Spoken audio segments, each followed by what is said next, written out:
God says in the Quran, whenever anybody asks of me, I'm always near. And whenever anybody asks from me, I always answer. To enlighten us further, we have Mr. Athar Khan. He is a profound public speaker who has participated in many interfaith dialogues in various national and international platforms. He is the director of a middle school, Al-Asr Academia in Bhopal, and also runs an NGO by the name Al-Asr Education Society. Mr. Athar Khan has shared the dais with many of the world's most renowned personalities, including former President Dr. APJ Abdul Kalam. So please welcome Mr. Athar Khan.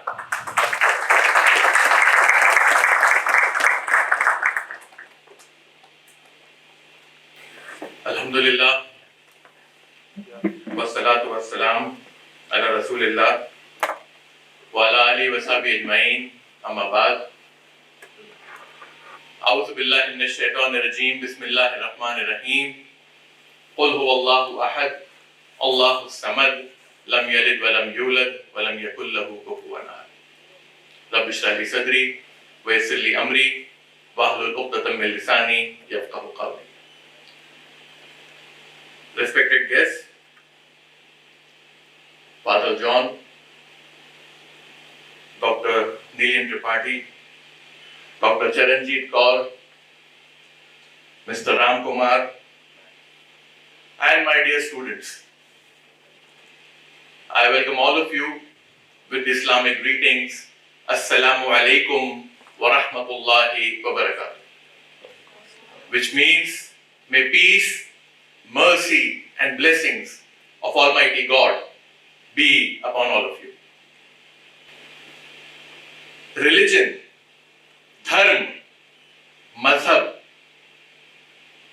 یہ ہمیں کیا دیتا ہے اور خاص طور پر اسلام جو ہے جس کے بارے میں آپ کے سامنے بات رکھوں گا وہ سوسائٹی کو معاشرے کو کیا دے سکتا ہے. اسلام کا جو لب لباب ہے, جو ایسنس ہے, جو روح ہے, وہ ہے اس کا کانسیپٹ آف گاڈ. یعنی کہ تین چیزیں میں آپ کے سامنے رکھوں گا: concept of God, prophethood اور کانسیپٹ آف اکاؤنٹیبلٹی. یہ تین چیزوں پہ میں آپ کے سامنے جو 10 منٹ مجھے دیے گئے ہیں اس میں آپ کو ان تین چیزوں کے بارے میں بتاؤں گا. تو ہم گاڈ سے شروع کرتے ہیں کہ گاڈ میں بلیف کرنا اور اسلام کیا کانسیپٹ دیتا ہے گاڈ کے بارے میں. گاڈ کی جو پریبھاشا دی گئی ہے اس قرآن کے اندر وہ 4 لائن کی پریبھاشا ہے.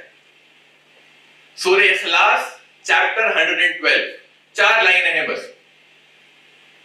کیا کہا گیا ہے؟ قل هو اللہ احد. کہہ دو کہ ایشور ایک ہے, گاڈ ایک ہے, یعنی کہ ہم سب کا بنانے والا, ہم سب کو پیدا کرنے والا, اس پوری کائنات کو بنانے والا, اس پوری سرشٹی کو بنانے والا وہ صرف ایک ہے, وہ ہے ایشور. وہ ایک ہی ہے, اللہ الصمد. یعنی وہ پرفیکٹ ہے, وہ ایبسولوٹ ہے. ساری سرشٹی اس پہ ڈیپینڈ کرتی ہے لیکن اسے وہ کسی پہ ڈیپینڈنٹ نہیں ہے. لم یلد ولم یولد.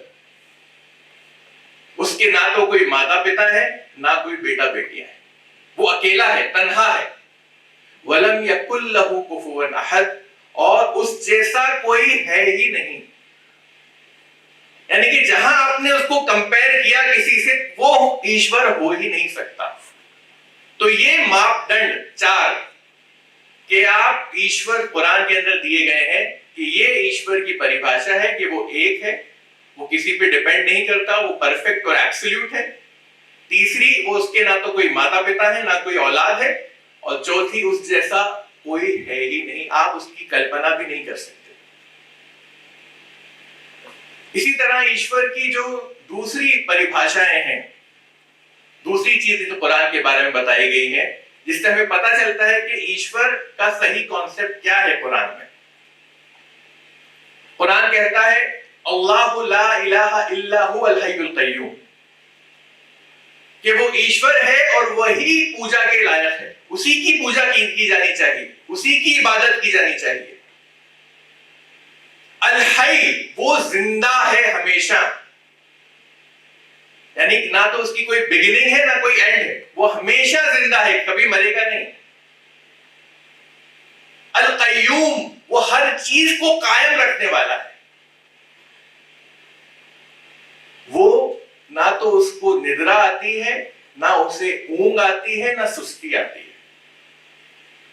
تو یہ ایشور کی پریبھاشا قرآن کے اندر ہمیں دی گئی ہے کہ ایشور کو پہچاننے کے لیے، صحیح ایشور کی عبادت کرنے کے لیے اس کی یہ پریبھاشا ہونی چاہیے. تو گاڈ میں یقین رکھنا، ایشور میں ماننا اور صحیح ایشور میں ماننا، یہ ماننا کہ ہم سب کو پیدا کرنے والا ایک ہی ایشور ہے، ایک ہی مالک ہے، ایک ہی رب ہے، یہ ہم کو کیا کرے گا؟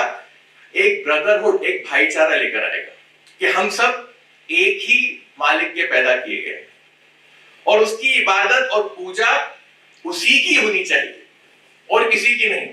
ایشور کہتا ہے قرآن میں کہ ہم نے سورج اور چاند کو بنایا، تو سورج اور چاند کی عبادت مت کرو بس، بلکہ جس نے سورج اور چاند بنایا ہے اس کی پوجا ہونی چاہیے، اس کی عبادت ہونی چاہیے. اسی طرح قرآن کہتا ہے کہ اے انسانوں، ایک مثال تمہارے سامنے دی گئی ہے، جو لوگ ایشور کے علاوہ کسی اور کی پوجا کرتے ہیں وہ ایک مکھی بھی پیدا نہیں کر سکتے، ایک فلائی بھی پیدا نہیں کر سکتے، اور اگر ایک کوئی مکھی ان سے کوئی چیز چھین لے تو وہ اسے واپس بھی نہیں لے سکتے. کمزور ہے وہ جو ایسے ایشور کے علاوہ لوگوں کو پکارتے ہیں، اور کمزور ہے وہ جنہیں پکارا جاتا ہے. تو سائنس بتاتی ہے کہ مکھی جو ہے اگر کسی چیز پر بیٹھ جائے تو اس میں قرآن کی آیت میں کیا کہا گیا کہ مکھی سے آپ وہ چیز واپس بھی نہیں لے سکتے، مکھی پیدا نہیں کر سکتے آپ، اور مکھی اگر کوئی چیز لے جائے تو اس سے لے بھی نہیں سکتے واپس. تو مکھی کا جو ڈائجسٹو سسٹم ہوتا ہے وہ باہر ہوتا ہے، جیسے ہی وہ کسی چیز پر بیٹھتی ہے اور کوئی چیز لیتی ہے فوراً ڈائجسٹ کر لیتی ہے، فوراً ہضم ہو جاتی ہے. تو یعنی you can't take it back, آپ اسے واپس نہیں لے سکتے. تو یہ ایشور کی پریبھاشا کہ ایشور ایک ہے، یہی ایسنس ہے اسلام کا، ایک ایشور، ایک ایشور واد. بلکہ قرآن کہتا ہے کہ اگر دو ایشور ہوتے تو پورا نظام بگڑ جاتا. قرآن کہتا ہے اگر دو ایشور ہوتے تو کوئی اپنی جس نے جو پیدا کیا وہاں وہ لے لیتا اور پھر آپس میں جھگڑا ہونے لگتا. اس لیے ایک ایشور واد یہ سب سے ایسنس ہے اسلام. پھر ایشور کی عبادت کرنا کیسے چاہیے؟ ایشور کی عبادت کرنے کے لیے ایشور نے ایش دودت بھیجے یہ بتانے کے لیے کہ ایشور کی عبادت کیسے کی جائے، اور وہ ہمارے لیے ایک طرح کا پریکٹیکل ڈیمو. جیسے آپ کوئی چیز خریدتے ہیں مارکیٹ سے تو ایک اس کے ساتھ انسٹرکشن مینول آتی ہے، اس مینول کے ساتھ ڈیمو دینے والا بھی آتا ہے. تو مینول جو ہے وہ قرآن مجید ہے، جو last and final instruction manual جسے ہم کہتے ہیں، اور لاسٹ اینڈ فائنل میسنجر جو ڈیمو دینے والے ہیں وہ پروفٹ محمد صلی اللہ علیہ وسلم. تو انہوں نے آ کے ڈیمو دیا، کیونکہ ہمیں ایشور کی بات کو ماننا کیسے ہے. اسلام کیا ہے؟ اسلام کے معنی ہوتے ہیں ایشور کی بات ماننا، اپنی مرضی کو اوپر والے کے حوالے کر دینا. اور جو اپنی مرضی کو اوپر والے کے حوالے کرتا ہے، ایشور کی بات مانتا ہے، اپنے آپ کو سبمٹ کر دیتا ہے ایشور کے آگے، اس کو مسلمان کہتے ہیں، اس کو مسلم کہتے ہیں. تو پروفٹ ہوڈ یعنی کہ ایش دودت، یہ اسلام جو ہے کوئی نیا مذہب نہیں ہے. کئی لوگوں کو مسکنسپشن ہے کہ اسلام 1400 سال پہلے آیا ہے، پروفٹ محمد صلی اللہ علیہ وسلم جب آئے. نہیں، بلکہ اسلام is there since time immemorial, since man set foot on the earth. تو آدم پیس بی اپون ہم سے لے کر Adam, Abraham, Noah, Abraham, Moses, Jesus, Prophet Muhammad, peace be upon them all,